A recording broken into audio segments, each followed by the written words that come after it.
અને આપણે ખાલી પૂજામાં અડધી કલાક બેસવું હોય તો એ બેસી શકીએ.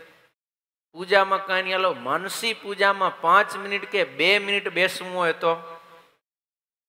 તોય આપણે સ્થિર થઈને બેસી શકતા નથી. તો આ ઋષિમાંથી આપણે શીખવાનું છે કે આ કેટલો સમય સુધી,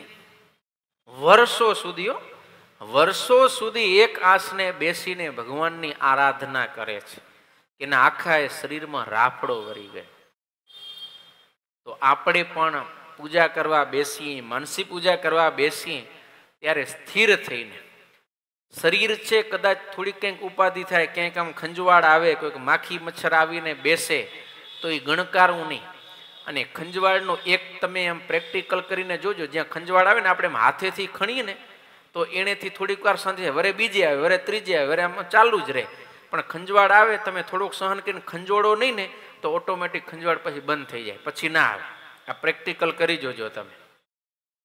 એટલે આપણે સ્થિર આસને બેસતા શીખવાનું છે. પૂજા, માનસી પૂજા, કથા, આમાં જેટલા સ્થિર થાશું એટલું આપણે એકાગ્રપણે એ કાર્ય કરી શકશું. તો ચ્યવન ઋષિ ઘણા વર્ષોથી તપ કરતા હતા, આખા શરીરમાં રાફડો વળી ગયેલો, પણ માત્ર આંખના પાંપણ છે ને એ આમ ખોલબંધ થતા હોય એને કારણે એટલી જગ્યામાં રાફડો થયેલો નહોતો. કારણ કે આમ પાંપણ ડગે એટલે ત્યાં રાફડો ના થયો. તો આ સુકન્યા વગેરે બધી કન્યાઓ ત્યાં કને ફરતી આવીને સુકન્યા એમ જોયું તો આમ રાફડો હતો, પણ એમાં બે આમ બત્તી જેવું આમ ચડકડાટ કરતો હતો.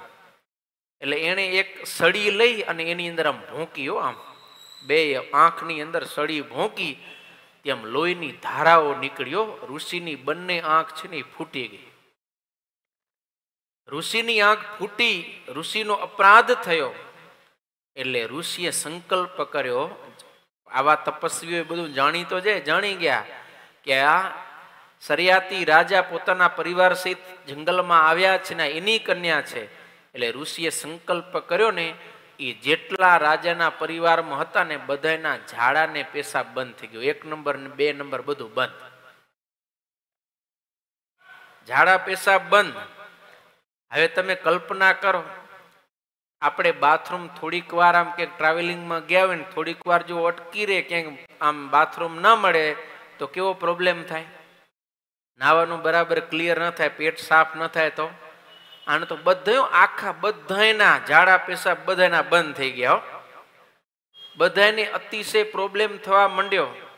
પછી રાજાએ વિચાર કર્યો કે શું થયું હશે, નક્કી કોઈક મોટા સત્પુરુષનો અપરાધ થયો છે. તપાસ કરી તો ખબર પડી કે ચ્યવન ઋષિનો અપરાધ થયો છે. એને કારણે ઋષિએ આપણા બધાને આવી રીતનો દંડ આપ્યો છે. એટલે તરત જ રાજા પોતાના પરિવાર પાસે ચ્યવન ઋષિ પાસે આવ્યા, માફી માંગી અને પોતાની પુત્રી જે સુકન્યા એને એ ચ્યવન ઋષિની સાથે પરણાવી દીધી. એટલે પછી ઋષિ પ્રસન્ન થયા અને બધાના ઝાડા પેશાબ છે એ ખુલ્લા કર્યા. ત્યારે બધાને નિરાંત થઈ. હવે આ સુકન્યા છે એ કોણ છે? રાજકન્યા છે. અને ચ્યવન ઋષિ તો જંગલમાં રહેનારા એક ઋષિ છે, છતાંય રાજકન્યાને એક ઋષિની સાથે પરણાવી. લ્યો તમે કલ્પના કરો, એની પાસે કાંઈ નતું, જંગલમાં ખાલી ઝૂંપડું આશ્રમ હતો, બસ બંગલા રાજમહેલ બીજી કોઈ માલ મિલકત નથી. પણ છતાંય એક રાજાએ પોતાની કન્યાને ઋષિની સાથે પરણાવી. અને એ સુકન્યા પોતે પોતાના પતિની અનુવૃત્તિમાં રહી અને ખૂબ સેવા કરે છે.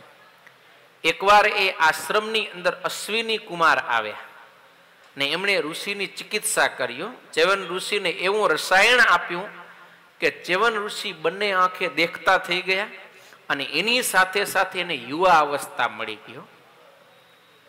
એટલે ઋષિ અતિશય રાજી થઈ અને અશ્વિની કુમારને યજ્ઞની અંદર ભાગ આપ્યો. એના પહેલા અશ્વિની કુમારને યજ્ઞમાં ભાગ નહોતો મળેલો.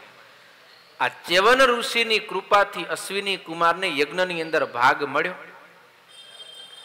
પછી એકવાર સરિયાતી રાજા પોતે યજ્ઞ કરવાની ઈચ્છાથી ચ્યવન ઋષિની આશ્રમમાં આવ્યા અને જોયું તો પોતાની દીકરી એક યુવાન પુરુષની સેવા કરતી હતી.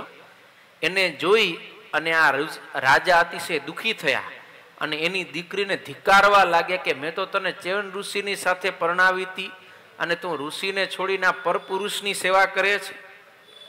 ત્યારે એ સુકન્યા કે અરે પિતાશ્રી, આ પરપુરુષ નથી, આ મારા પતિ છે.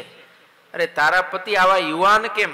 ત્યારે બધી ઘટના કહી કે અશ્વિની કુમારોના દવાના પ્રતાપથી મારા પતિ છે એ યુવા અવસ્થાને પામ્યા છે. રાજાને પણ ખૂબ આશ્ચર્ય થયું. પોતાની પુત્રીને એના પતિની સેવામાં જોઈ અને રાજા અતિશય પ્રસન્ન થયા. પછી યજ્ઞનું અનુષ્ઠાન કર્યું. એમાં અશ્વિની કુમારને ભાગ આપ્યો. અશ્વિની કુમારને ભાગ આપ્યો એટલે ઇન્દ્રને ક્રોપ ચડ્યો. ઇન્દ્ર છે ગુસ્સે થયો, હાથમાં વજ્ર લઈ અને સરિયાતી રાજાને મારવા માટે તૈયાર થયો. અને એ સમયે ચ્યવન ઋષિએ વજ્ર સહિત ઇન્દ્રને ત્યાં કને રોકી દીધા છે. એટલે બધા દેવતાઓ ભયભીત થઈને પછી પાછા ગયા અને બધાને નક્કી કર્યું કે યજ્ઞની અંદર અશ્વિની કુમારને આપણે ભાગ આપો. અને અશ્વિની કુમારને ત્યારથી યજ્ઞમાં ભાગ મળવા માંડ્યો છે.